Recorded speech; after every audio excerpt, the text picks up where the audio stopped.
Well, hello, friends, and welcome back to The Champion Within. I'm John Wood. I'm your host for The Champion Within. In today's episode, we're going to talk about a very controversial subject. Or is it? We're going to talk about weight stalls. But before we get into it, do me a favor. Take just a few seconds and click the like button for me, if you will. That really help me out, help me to get my message out to more people. Subscribe to the channel if you hadn't, and hit the bell notification if you want to continue to watch the content that I put out pretty much on a daily basis. Again, I thank you for joining me. In today's topic, we're going to talk about weight stalls. But are they really stalls?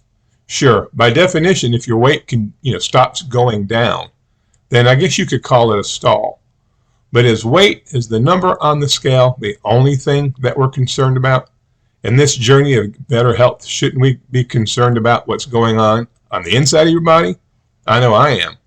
But I want to talk to you about weight stalls. Today is day number 86 for me. So my 90-day look back will be coming up in about 4 days, and I will put out a video discussing everything that's happened to me within the 90 days, how it started, how it's going, and what it looks like in the future. But I have experienced, as I'm sure many of you guys have, weight stalls, and man, they can be so frustrating if you don't take it in context. Well, what do I mean by context? So during a weight stall, is the only thing changing your weight? Are there things changing on the inside of your body? Let me show you a couple of examples of the weight stalls that I've gone through and how I've dealt with them. And we'll talk about what to do going forward. So in this first slide, I want to show you that I had a pretty good week from September the 17th till September the 24th. 1 week, I lost 3.6 pounds. A pretty good week, kind of typical for how things have been going. But let me show you this.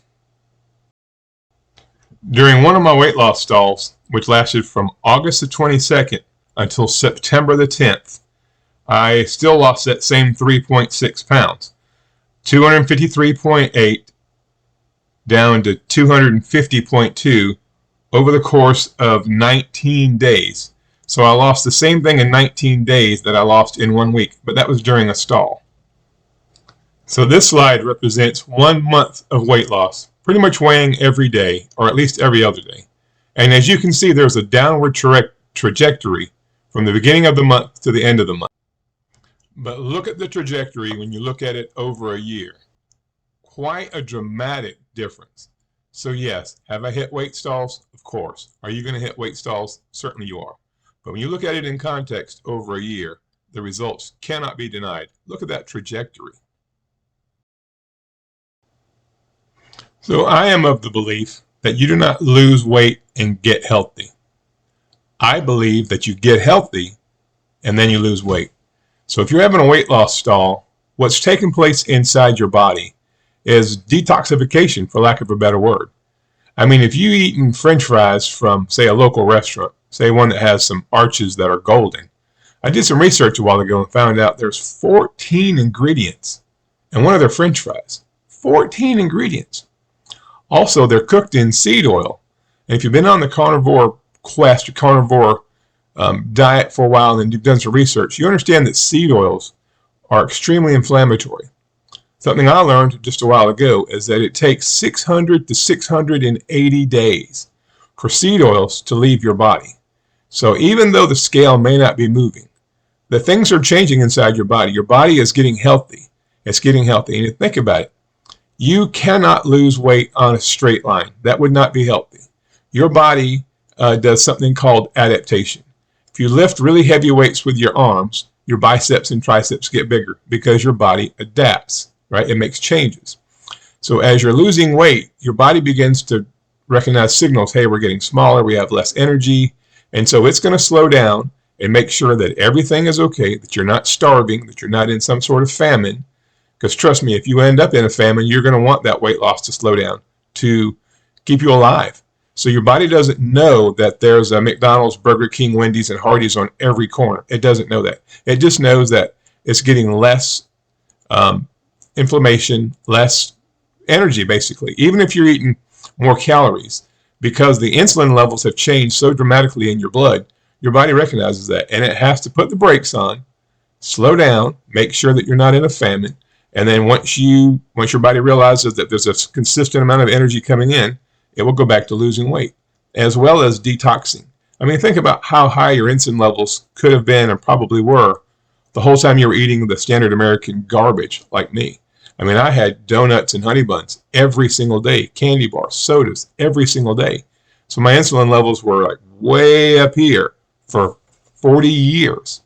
And so there's a lot of adaptation going on within the body that to adjust to these new lower insulin levels. Your liver is detoxifying. I mean, my liver, I was told in 1999 that I had fatty liver disease. And back then they didn't know it was non-alcoholic. So my employer, who sent me for a physical, wanted me to go for counseling on alcohol, getting rid of alcohol.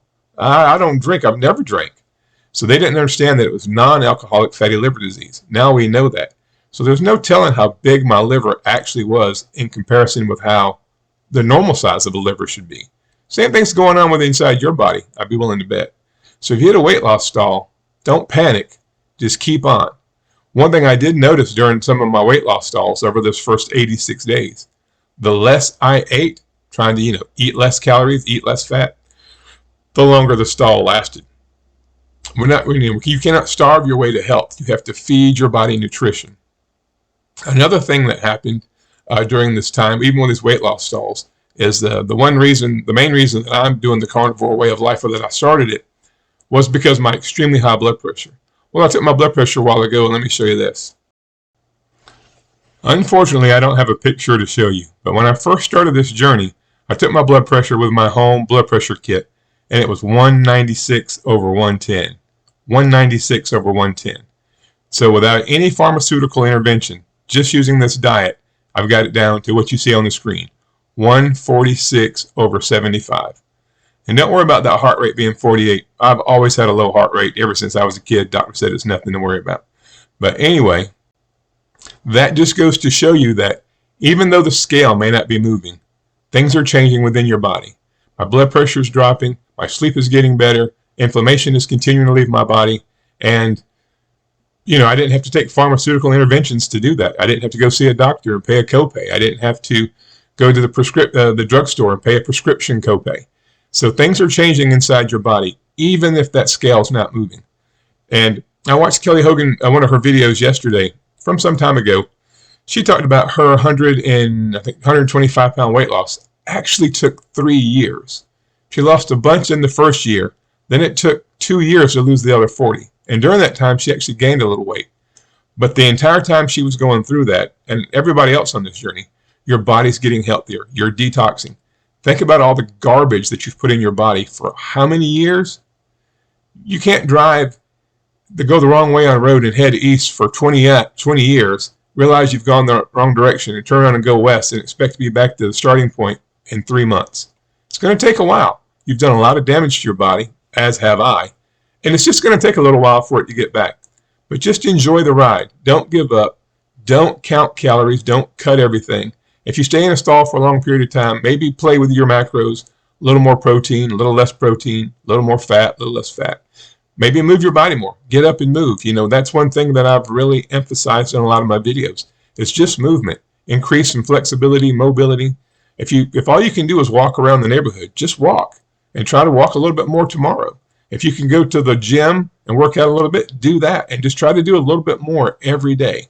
It all counts. Every bit of this is helping to detoxify your body. Remember, we're trying to undo years and years and years of extreme damage in a short period of time.